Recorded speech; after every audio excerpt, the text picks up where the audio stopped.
Good morning, everybody. Welcome to Bite-Sized Conversations with Jenni and Kylie. Hello, Kylie. How are you today?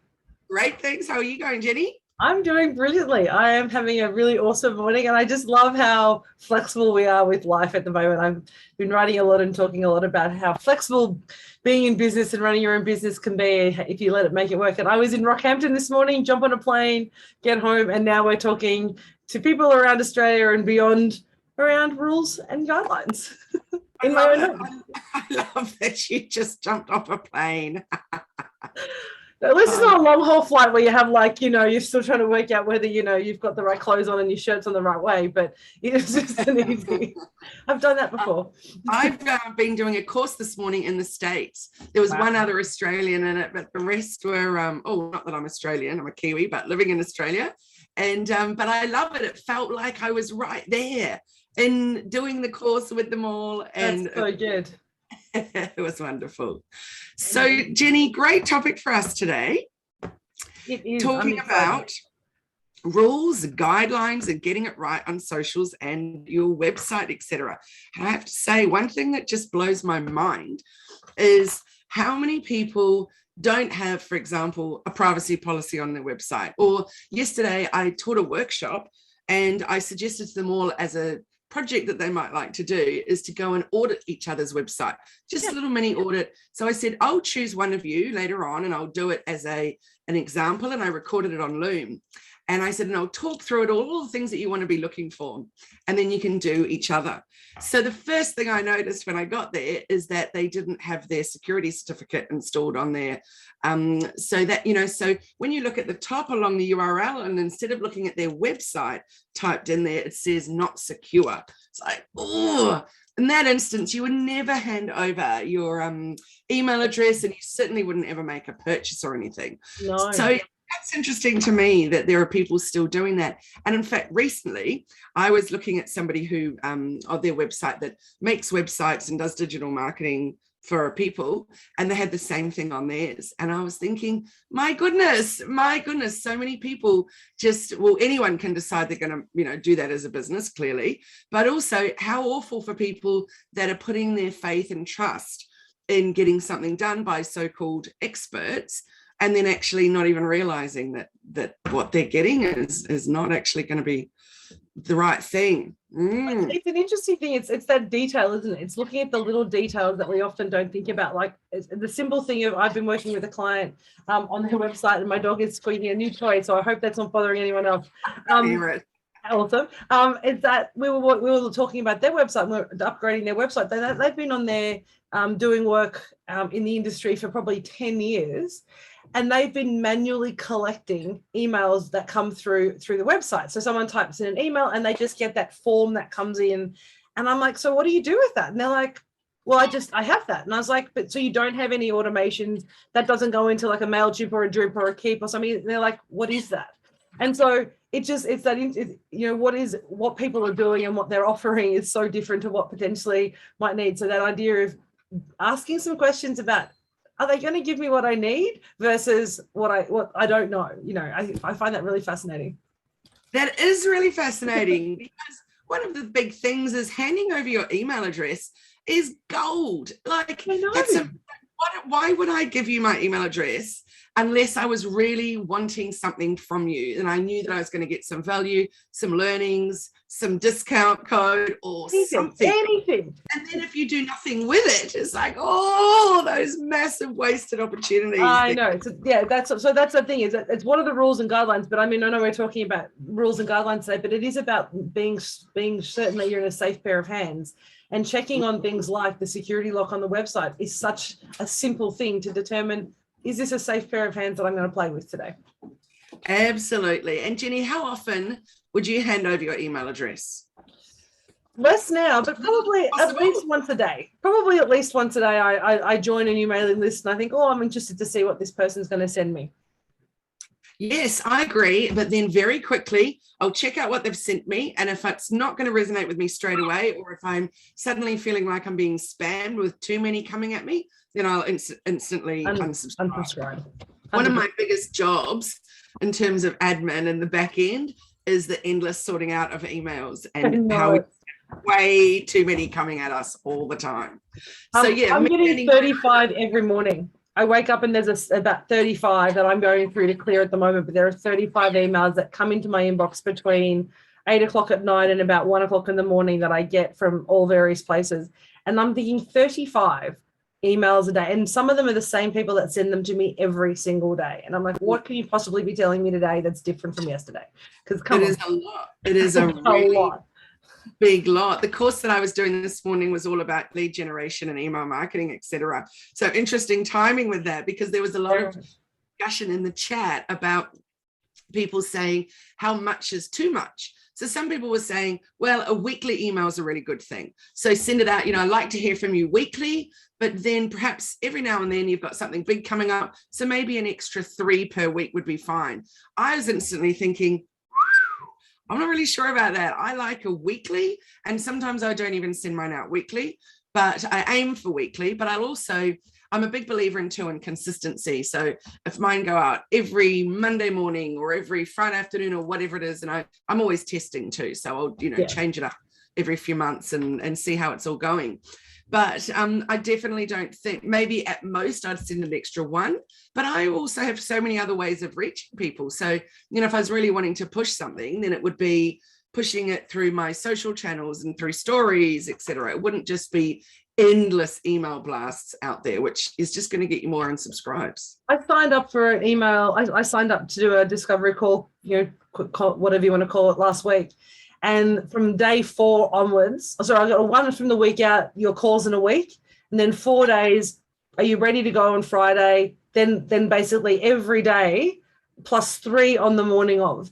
And for me, 7 emails in a 4-day period about a 1-hour phone call was a little bit too much. And I understand they're trying to get me excited and make sure I get on the call and remind me that the call is coming.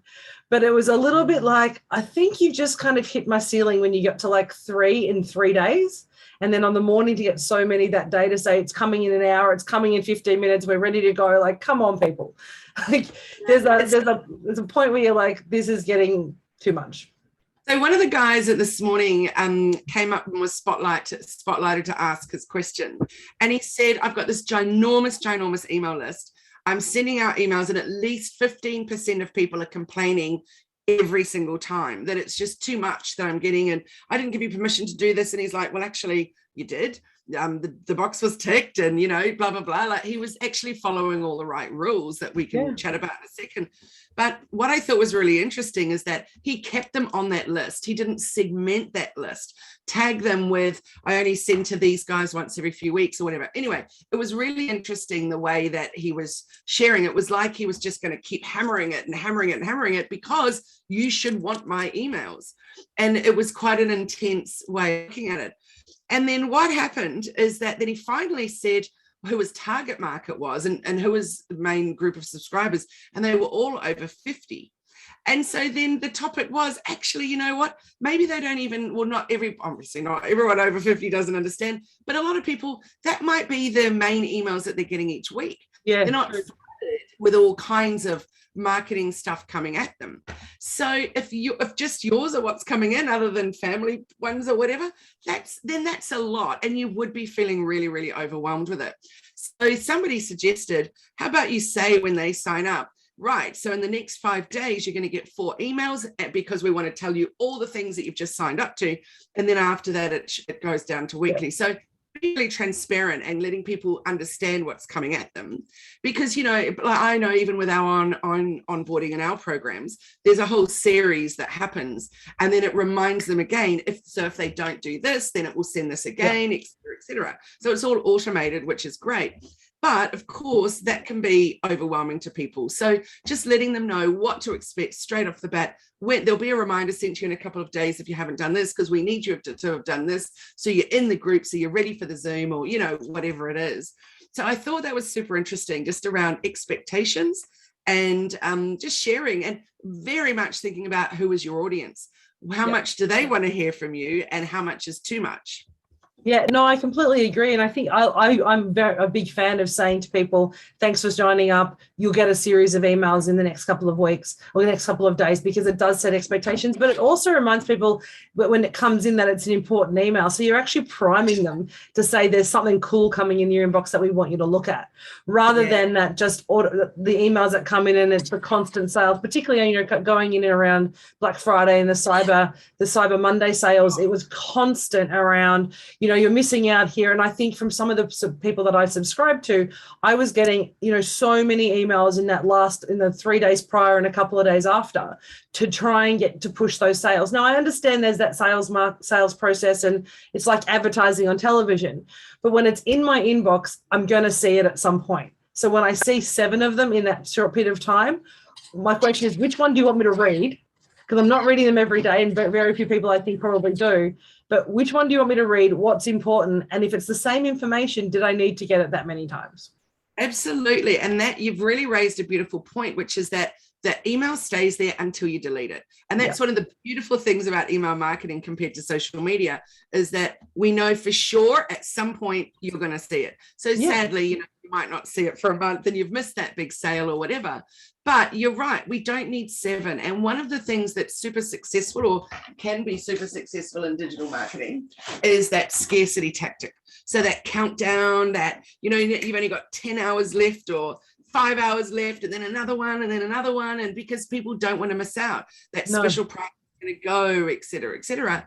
But on the same token, that to me just kind of overwhelms me. It's pretty off-putting for me. And even though it can work really well in some businesses, I don't want to put that kind of pressure onto people. And I think it really depends on context. I mean, it talks about the context of what you're doing. So if you're selling something that is a really amazing offer that they're time limited, that they're not going to ever get again, that kind of, crazy sale, then maybe that's fine. But I guess for the coaching programs that we do, when we do these coaching programs and we allow people, and people join us, enable people to join us at any point in our coaching programs, that kind of scarcity for me doesn't fit my brand, doesn't fit my need of my business. So I think it really comes back to that conversation we had a couple of weeks ago about showing up and being authentic and aligned with your brand and how you want to show up and the types of information that you want to share.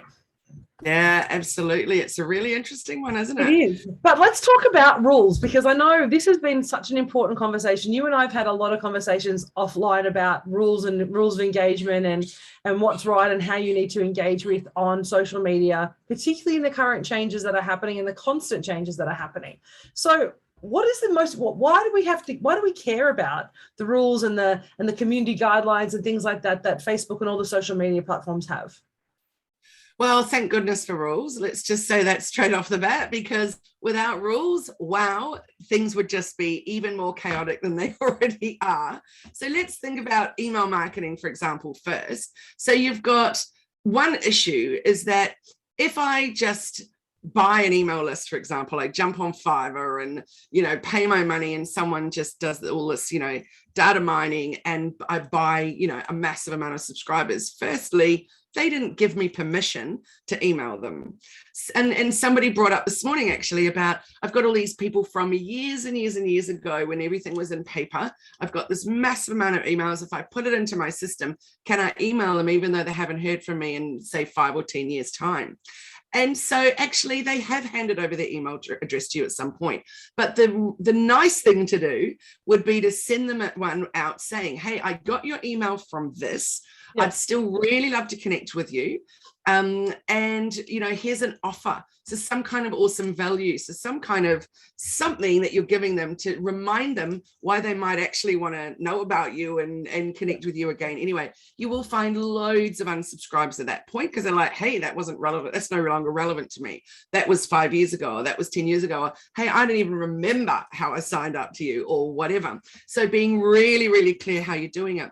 But one of the things that you can do on your website is that you can do the double opt-in. So the double opt-in is a bit of a pain because you'd know that one. It's when you've said, you've ticked the box, yes, I'm happy to hear from you, but then it sends you an email and then you need to confirm, yes, I'm definitely happy. That to me is a total pain. But the reason it's so good is it helps you have less chance of going into their spam. So it's a good thing because the double opt-in is going to give you more opportunity to appear somewhere in inbox, whether, with, for example, with Gmail, you've got all your different categories. I'm sure you have with, what you're using with Microsoft, where you've got the promotions tab or the updates tab and, all of those. So it's definitely going to help you appear in somewhere that you want it to, rather than just into spam. But again, it's another step in the process. So not everybody likes to take that step. So you will miss a certain number of them because yes, it's another, I've got to do that. But also sometimes they don't even see that second little double opt-in one. But it's a really good one, though, to make sure that actually, yes, people really do want to hear from me and it's not going to be going to my spam. So there's all kinds of rules around email marketing. And one is that a lot of people miss out on. So what I've found over time is that people will be collecting email addresses along the way. Well, let's think about your person that you were chatting with who didn't really understand what was happening with those email addresses. They were just collecting them. Now, just say that they put those into their Gmail account and then they sent a big blast out to everybody from that. It wouldn't have any information at the bottom of that email, even giving people the option to unsubscribe. So that's where you're likely to get some quite angry people, and you're going against those rules, really, because when you're doing those kind of mail outs, you need to go through a platform, like whether it's Mad Mimi or MailChimp, or I use Keep, as you know. So with my clients, I use MailChimp because I love it. It's a really great platform that's constantly evolving. And at the bottom of every one of them, there's all these legal requirements, which is, for example, who are you? Where can I find you? What's your legal stuff around your business? And then it's also got your unsubscribe, which is so important. What platform are you using, Jenni? Yeah, I use MailChimp too. We were using Drip for a while, and Drip was fine, but I find MailChimp so much more, it's so much easier to use. But I love MailChimp for the disclaimer on the bottom. But what I have been finding a lot of at the moment is emails coming through to me that don't have unsubscribe.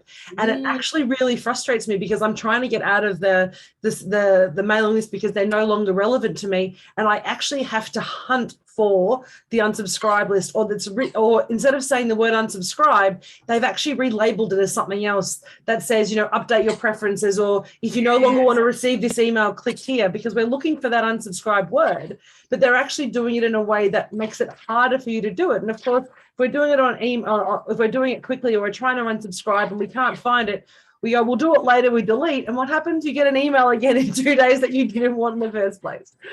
Absolutely. It's a really big one. I've noticed that happening quite a bit too. Also, I've had a scenario with a company where I bought something for my daughter online, and I keep unsubscribing because I'm not interested in that product anymore or what they offer anymore. And they keep adding me back on. So the interesting thing is with MailChimp, for example, and most of those platforms, you cannot actually add them back on, which is a really, really good thing. And so somehow, and I'm not sure what on earth they're doing or how it's happening, but I keep getting added back. And so I keep emailing them and saying, guys, you're actually doing the wrong thing here. This is not okay. I'm choosing to opt out. And so they keep saying it's a glitch. I cannot believe that for 1 minute, because it happens over and over. But what'll end up happening is that I then report them, and they'll get a number of those over time. And it's that's definitely not what you want. So you've really got to think about your laws and people's privacy policies around all that. One thing that I often would suggest is to jump onto your website and create a page there around the privacy policy and around what you're doing with people's information. So when they buy a product on your website, let people know in that privacy policy what you're going to do with that email address. So it might say that you're going to add it into your email list, or whatever it is, but it's so important to be transparent. Now, not everybody's going to go and read your privacy policy, but at least it's there. It's really clear what it is that you're doing. And of course, every country has their own rules around that.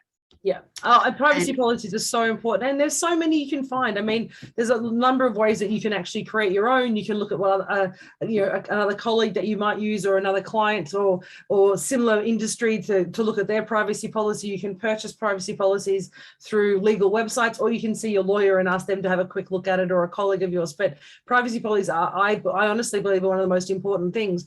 But when it comes to the emails, one of the other things that I've noticed, and I used to do this when I had various different versions of email listings, you can give people the option as to what they want to opt into. And I do this often when I used to run trade show events, and I used to be at trade shows or at events. We would set up our opt-in page, that they would complete on an iPad when we're at the stand. And we would say, did you want to know about our events, information? And we'd actually give them some options, so that it actually allowed us to segment our market, as you talked about earlier, which is such an easy way to target. But if we had someone interested in our programs, then we knew that very quickly through this very simple opt-in page. And if they actually just wanted general information, we would give that to them and they didn't get information about the events, or it might be just the monthly newsletter. So you can actually do that really simply, and MailChimp and Keep, and I know do that, Drip do that. You can have forms that give you the option to say, which marketing list do you want to opt into? So you can do it in a way that allows people to get the information they want. And so you can unsubscribe from one list. And if you want to update your preferences, then you go back in and choose all of them or some of them, or reset it if you like. Totally. And that's actually a really interesting thing is, so for example, the way that we tag people, so it'll be people that have been on a workshop where I'm at a speaking gig or something like that, so we'll put them on with a certain tag. Or it'll be someone that's ever done an Instagram course with me ever, and then if I am launching something new around that, then I can send it out to them and just tag people that have done Instagram over the years. Yeah, so it's really awesome way. And also with my not-for-profit, the Bangalore Lionhearts, so we use MailChimp for that mailing list. So one of the things I love about MailChimp is sign-up forms and landing pages and all of that. So you can create a sign-up form that you then integrate with, and MailChimp's so brilliant for integration. yes. So you can integrate it onto Facebook as a e-news sign-up or whatever you want to call it. Then on that one we have, do you want to help with cooking? Tick that. Do you want to help with driving? Tick that. Do you want to help with donating? Tick that. Or with working bees? So then that automatically segments them when it uploads into MailChimp, just like that. It's all done automatically. I love it. And so then when I go to send out a call out and say, hey, we've got somebody new that needs driving to their chemo appointments, who's available, it goes out just to the people that are interested in driving. So that's so good, because it doesn't need to overwhelm everybody with all the requests all the time. So I really enjoy that aspect of it. So MailChimp's such a great way to start. And so many awesome offerings there. I really love it. And in fact, I just recently noticed they have a new thing where you can actually really personalize it and send out postcards in the flesh, physical postcards. Yeah. I still, a month later, am waiting to receive my sample. So I'm not actually saying, yes, everybody go and do that yet, because I haven't even, figured it out.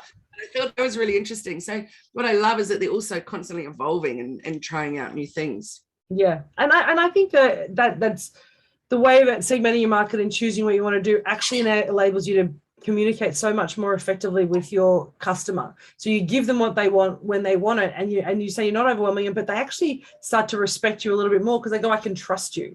You're actually doing what I've asked you to do, like that company who won't unsubscribe you. You actually start to lose trust and engagement with them, because they're not listening to you. They're not paying attention to what you're asking for, and they're just ignoring that. And if they're doing that in a promo and marketing, imagine what they're like being when you work with them or when you purchase things off them. You're not going to get that customer service level that you expect when they're not even listening to you in that early stage of engagement.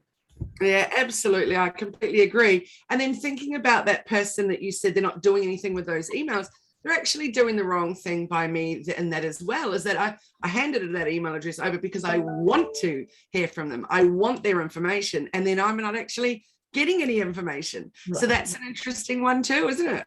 It is. So we've talked a lot about email marketing rules, but I'm really interested in around the social rules around Facebook, and because you've talked a lot lately about, particularly on all the socials, about community rules and community guidelines.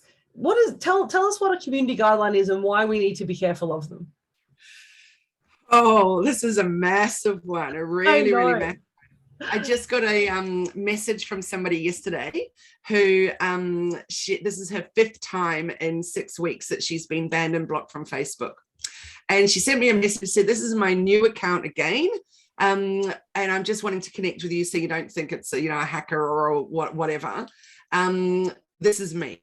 And I said, wow, what do you think is going on? Because yes, she got banned and blocked the very first time for the same reason I did, which was letting one of my team log into my personal account. So that's a big no-no. Unfortunately, it's something that many of us do when we have a team.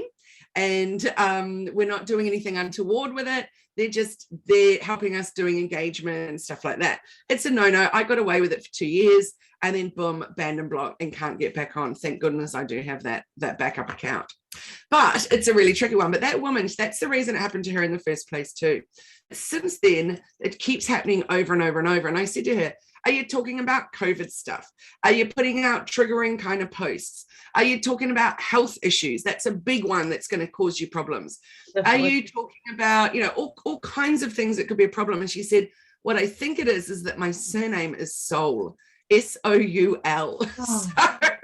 So soul work, all that kind of stuff. That's a bit of a triggering one, around the same way that the health one, anything with health in your name and your business name, whatever, you're going to end up with issues. So yeah, it's a really interesting. She's uploaded her ID multiple times to prove it's actually her name. And all she does, she's got an amazing business that just brings women together, and she does beautiful. She has speakers doing Facebook Lives where she interviews them that are all women doing amazing things in the world. So pretty tragic that this is happening for her, and it makes it incredibly hard to run your business. But the frustration around community guidelines is that I know for a fact what I did wrong, but that was one thing. It wasn't that I was posting pictures of nipples, that we all know is a big no-no. I wasn't doing hate crimes or hate speech. I wasn't doing triggering posts around COVID or misinformation or anything like that. I wasn't trying to say to people, hey, I've got the cure for whatever, and that was not backed up by any data or whatever. I'm literally just there trying to help people do Facebook better for their business. And so it's pretty ironic, really. And so the interesting thing is, you break a community guideline, you're not always sure why. And then what happens? There's pretty much no customer service. I say pretty much, I'd like to say none, but there is. It's just that you actually can't really get the help that you need. So you're kind of stuck. So for such a ginormous company, it's quite astounding the lack of support that you can get around it. And where can you go? How can you get help? And particularly around the Facebook ads, people get blocked and banned from their ads account all the time. And it is just bizarre. I've got a client who sells dog treats and dog accessories and things. Her stuff's always getting blocked because she has little treats that she sells, packets, not even their own, they're not even her own brand. She has suppliers that are dehydrated meat. So it might be like dehydrated chicken or whatever. So they keep saying to her that she's selling livestock, which is against community guidelines. They're dried dog food. So yeah, it's just a minefield out there of really challenging guidelines to try and understand.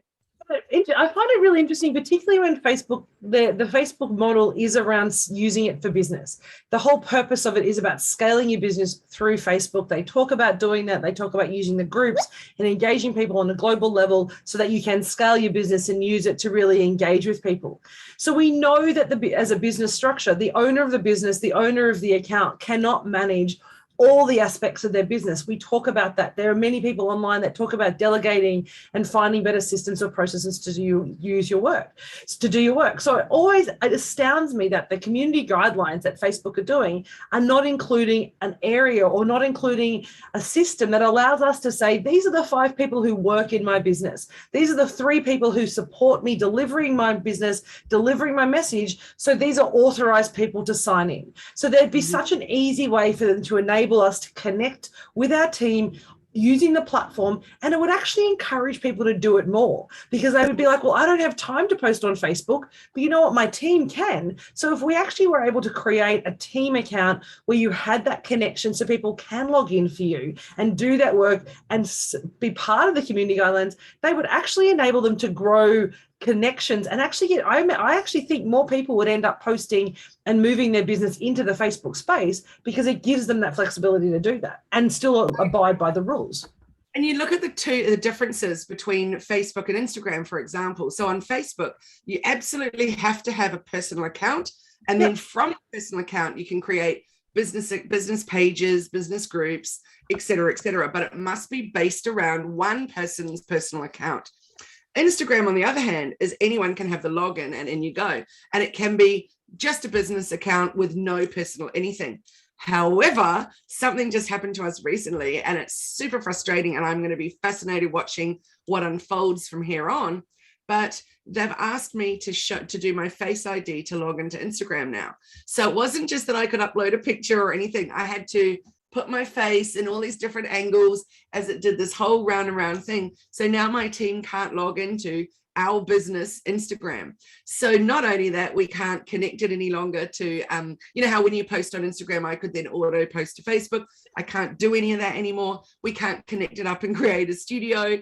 It's just extraordinary. And again, there's no one to get help from. So I'm intrigued to see what's going to be happening with Instagram and if they're going to be changing that. So again, it's just a one-person thing. And as you said, it makes no sense because we all want to be on there. And you know what? We're spending money in ads, etc., and we're bringing more people to the platform. So why on earth this is going on is it does seem very strange. It's almost pushing us back to the days when it was just personal and there was no business on Facebook.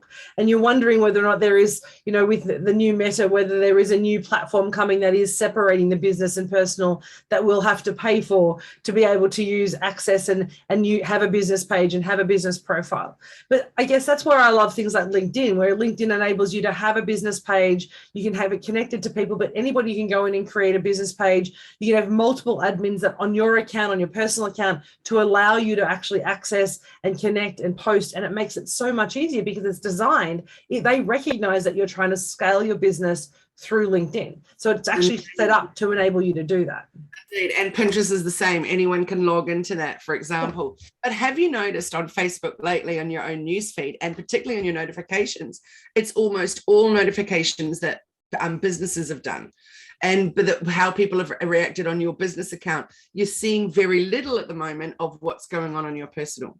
Actually, now that you've said that, I have noticed that recently that it is a lot about the business and both my groups and my personal page, and so my business page. But I'm not getting those notifications of people who are either commenting or seeing even posts done by my colleagues or my friends. So we all know that when you stop seeing things that you want to see, so whether it's from your friends or from pages that you follow or groups that you're in, the reason is largely because you haven't been interacting with them. When you're not engaging, that's telling the Facebook algorithm, actually, and the Instagram, of course, and all of them, that actually you're not that interested. So therefore, it shows you less and less and less. So if there's things that you want to hear from or see, you need to be giving them a little emoji, giving them a little like, tagging a friend, sharing it, whatever, engaging, show the algorithm, actually, this is stuff I like and I want to see more of it. But I have plenty of those. I'm really big on engagement. I'll always chat in the comments when a friend's put up a post on their personal page, etc. So it's interesting to me that the algorithm has changed so much again that I'm actually not seeing that stuff. And I was talking with a client last night who said, even on her personal, she would normally get around about, particularly, she knows the certain topics she can post about, and she'll get straight away, there'll be 168 likes. And there'll be, at least 10 comments of people commenting about something to do with her family or whatever. She said for the last couple of weeks, there's been nothing. And she's like, I'm sure no one is seeing it. So she takes it off, she reposts it again at another time, see what's happening when she knows all her friends are on, and nothing.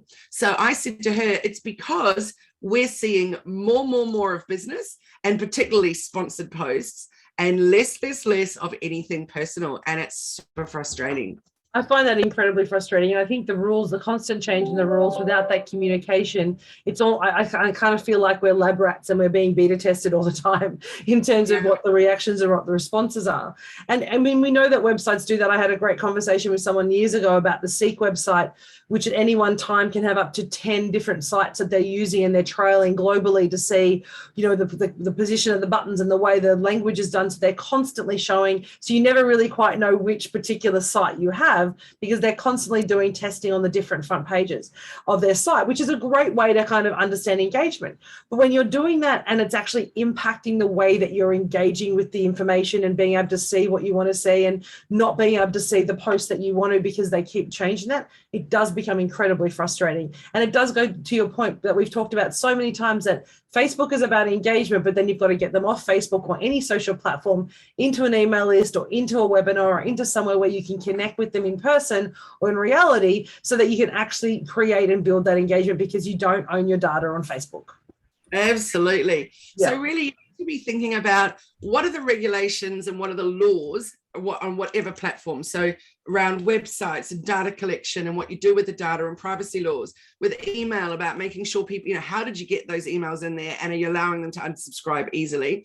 Around Facebook, are you posting things that are actually allowed? Because yes, it seems odd that you can't post a nipple, particularly when it's to do with a company that sells breastfeeding products or whatever it is. So, it's super, super interesting what those rules are, but at the same time, we're glad that there are rules at all. So really make sure that you educate yourself on the platforms you're on. What are the rules around that? We talk a fair bit about that in our Hello Media Facebook group. And there's also people that you can follow to get more information. So for example, Adam Mosseri, who is the CEO of Instagram, follow him on Instagram and find out what he's saying that's, something new or something different, because you'll notice that they tend to share things a little in advance and give little snippets of what's to come. And with Facebook, obviously, you can follow Mark Zuckerberg and he'll tell you what's going on. And I notice with him particularly, he's very good at dropping these little hints into things, and then you'll start to work out what's coming. But if that's a bit too much, then really what you can just do is, join a group like Hello Media Facebook group and find out when we share the stuff that we think are the important bits where changes are happening. So yeah, it can be very overwhelming. And if you just Google Facebook rules, obviously you can go to Facebook's page and find them, but keep in mind that they change all the time. Community guidelines change all the time. I put a post in the group a couple of weeks ago about around health and how they're going to be not letting any of that go through because they, and I get that they're trying to keep people from so much triggering. But one thing I wanted to mention, Jenni, is have you heard about what's happening? In fact, I'm wondering now, did I bring it up with you last week about what's happened with Lush Cosmetics? Oh, yes, about them taking them completely removing themselves and making a stand around removing themselves off it because they don't want to buy into the hype around. I think we talked about it offline, but buying into the hype of the noise around COVID and everything else that's been talked about. So actually, what it was is it's about for teens and the damage that it's their mental health. So they don't want to be any part of that. So they've removed themselves from Facebook, Instagram, etc. What is interesting is that when you count up their Instagram accounts altogether, it's about 6 million people. They've removed every post they ever had on any of those platforms. They've put up a grid of 9 that states really clearly what they've done and why they've done it. They have been slammed. At least more than a third of their comments are people slamming them about the terrible way that they treat their staff. The other third of them are slamming them which this is the bit that I agree with, saying, you know what though, you have the opportunity, you can't change it. It's still going to be there. Removing yourself from it is sort of just like burying your head in the sand. But what you have got the opportunity to do, especially with the demographic of audience that you've got and the number of people that you've got, is actually start putting some really positive messages out there. Giving people options to, hey, instead of scrolling right now, why don't you go and run yourself a bath and, listen to some beautiful music for self-care or whatever. So removing yourself isn't necessarily going to fix it. But what I found really interesting about their whole tactic is that they're still on Twitter. Yeah. So, I'm like, really? That's fascinating to me. Isn't Twitter like one of the worst for getting stuff out there and getting caught up in a whole lot of angsty chaos? Yeah. So very interesting. So on one hand, I think, okay, maybe I partly agree that that's nice. You're making a stand and removing yourself, but actually you've got the opportunity to do some really amazing good in the world. So yeah. And I think we forget there's that kind of hype piece, isn't it? There's a kind of we forget the value of the program, the platforms that we're using, but we also forget the impact we have when we try and make stands like that, or where we think we're doing the right thing. And it's that kind of knee-jerk response of, oh, we'll just do this, but we need to keep one. But it sends a mixed message. It doesn't actually say that you're really committed to this kind of stand and this value that you're doing because you're choosing to stay on there. It's much easier to say, we're making a choice of no longer being in this space, but you're still part of it by being on Twitter. And there is so many challenges with Twitter, as you say, and particularly with some of the negative comments that can come out on Twitter that people can just throw out because it's that bite size throwing out a little bit, but it doesn't, it's my opinion. Does it really matter? And it does. It's that compounding effect. So yeah, it's much is very interesting. Yeah, there's less community going on Twitter. Yeah. So at least on Facebook, you can create an incredibly positive community. So I definitely thought that was super interesting, and it'll be interesting to watch that space. But you know what? I had a moment when I was looking at their accounts and just thinking, wow, as a marketer, how devastating. All those people for all those years that have created all that amazing content, it's just wiped. That makes me so sad for those marketers, those designers, those content creators that's just had everything gone. It's like, oh, slap in the face to you. Your work for how many years is just gone. Just disappeared. Yeah, no, that's actually a really good point. So Sophia asked about LinkedIn. So Sophia, I have LinkedIn connected to our we have a number of ways that we get into LinkedIn, but LinkedIn is a much easier platform that you can post on for other people. It doesn't have the same two-factor accreditation, the same requirements that Facebook do to get on, but it also, you can connect it to things like Hootsuite and other, other platforms that allow your team to log in and post for you. Yeah, Sophia's actually asked me yesterday about LinkedIn, and I said I actually don't even know, because I haven't delved into LinkedIn enough to know the rules. But I noticed a masterclass that was being put up by someone I brought in as a speaker on LinkedIn, who is Carmen. I'm just having a moment where I can't remember her name, but anyway, I'll put the details in the chat because she'd be great to connect with. Bit of a LinkedIn expert. I don't like to throw the word expert around too much, but Jenni, do you really love hanging out on LinkedIn? I used to do it a lot more when I was in the corporate space, and I'm actually getting back in there because the reality is a lot of my clients are moving into that space, and I'm doing a lot more work and consulting work in that kind of multinational kind of larger company space. So it's the space where my clients are. And it's a really great, what I love about LinkedIn is the type of communities that they're creating. It's very much about information sharing. The way that the information is shared and it shows up, to me, feels a lot more, it's more corporate, of course, but it just resonates more with me because it doesn't have the same, I don't know, it just feels different on LinkedIn than it does on Facebook. I can't explain why. I can say they have the same post read it on Facebook and read it on LinkedIn, and it just feels different in that environment. The comments are a little bit different. I don't find the engagement as good on LinkedIn at the moment, but then I haven't probably spent as much time as I should to build that engagement. And for me, again, it comes back down to that community piece, and what kind of a community you're trying to build. So for me, Facebook's a wonderful place for that because of, I've got a number of Facebook groups, and I love to be in there and engaging with people, and they can ask questions, and you can share a whole lot easier. And plus, as you know, more people see your content when you post in a Facebook group than they do other places. So for now, 100%. I think in terms of engagement and in terms of the number of people seeing it, you're going to get a lot, and that immediate engagement that you get, because people hang out on Facebook a lot more than they do on LinkedIn. You tend to go onto LinkedIn, or I do at least, to spend some time on there, make some connections, read some posts, and then I'm off again. I don't have it buzzing for notifications on my phone in the same way that I do Facebook or Instagram. And so, and maybe you want to do that, but then it's about having how many notifications do you want? Do you want all the platforms buzzing at you, telling you that there's notifications? And you probably don't. So it's choosing which platform is going to resonate with you and the message you want to share. A couple of years ago, I took off all my notifications. So I don't get email notifications or Facebook or Instagram or anything. I just choose certain times in the day when I go on and see what I need to see. But I felt that it was really too much, like way too much. Agreed. It means that I'm not focused on what I'm meant to be doing at the time either. Same with emails and so many other things. I have internal rules and processes around how I manage socials and emails and stuff during the day, so that I'm not getting distracted, and I'm not, I'm able to do the work I need to do and not get distracted by the noise around. Yeah. Whole other conversation though. I'm working on the weekend too, and I want to send, we have a messenger chat team with my team. So I want to be sending them things if I'm working on the weekend, but I'm really sure that they've got those notifications off, and they'll turn them back on Monday morning. Yep. And then if I'm not working on the weekend, which is thankfully most weekends I'm not, then I have mine turned off, because clients will message me, et cetera, et cetera. They know that from Friday night till Monday morning, it's I'm not going to respond. No. So it was just making all of that really clear, I think, is super important. So definitely, 100%. It's been an awesome conversation. I just realized we've been talking for so long. It's been amazing, because we often do that. Not even realize the time. I So didn't thank you either. to everyone's watching us and joining us today, because we have had a fairly meandering conversation, which has been so great today. I've got a great topic for us next week, Yes. Jenny, because we're leading up to Christmas.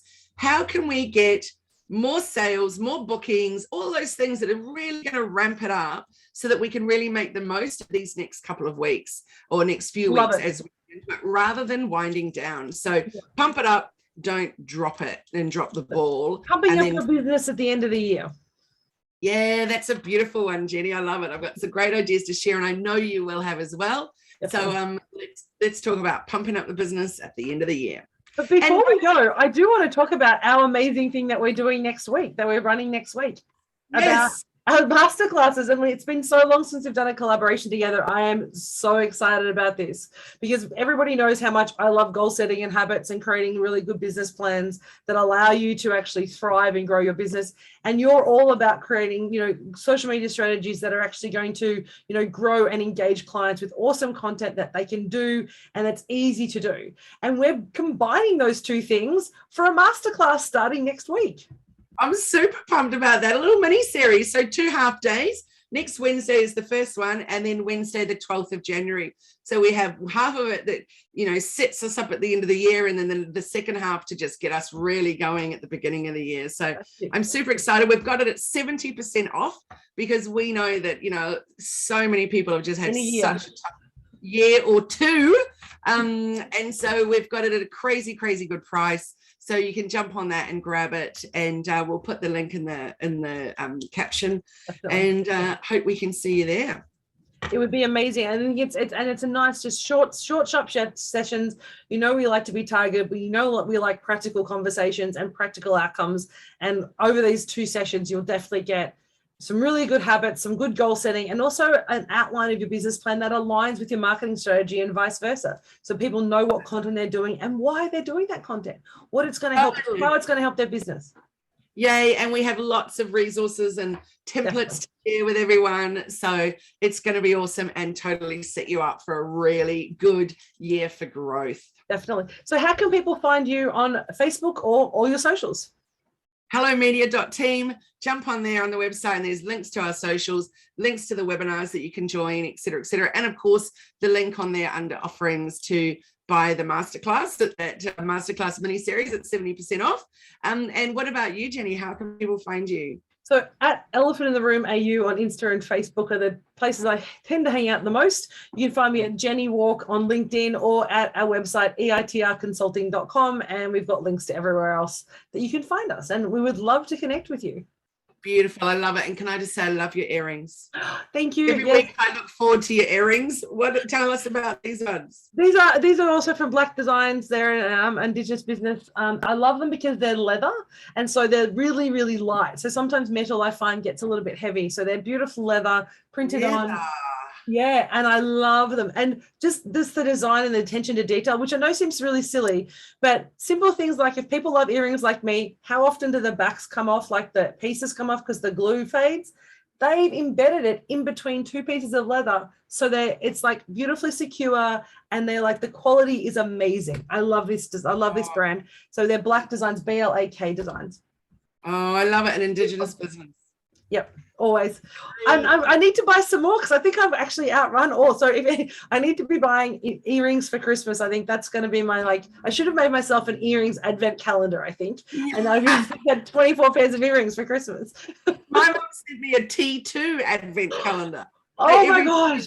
There's a new tech, which is exciting. Last year it was a wine advent calendar, so it's much better for me this year. I did look at a wine advent calendar and decided I should abstain this year from the wine advent calendar. It was in my shopping cart for a while. I'm not going to lie. Oh, good on us for choosing a better path, Jenny. Yeah. Well, you have an amazing week. I look forward to talking next week about, what we're going to talk about. So my brain just completely stopped then. So Christmas. Ramping it up for Christmas. Pumping up the end of the year so we can get as many sales and actually end the year off on a high, and then we can start the new year in a really great place. I love that idea. Beautiful. Me too. All right, Jenny, I look forward to seeing you next Friday, and thanks everyone for joining us. See you later, everyone. Bye. Bye.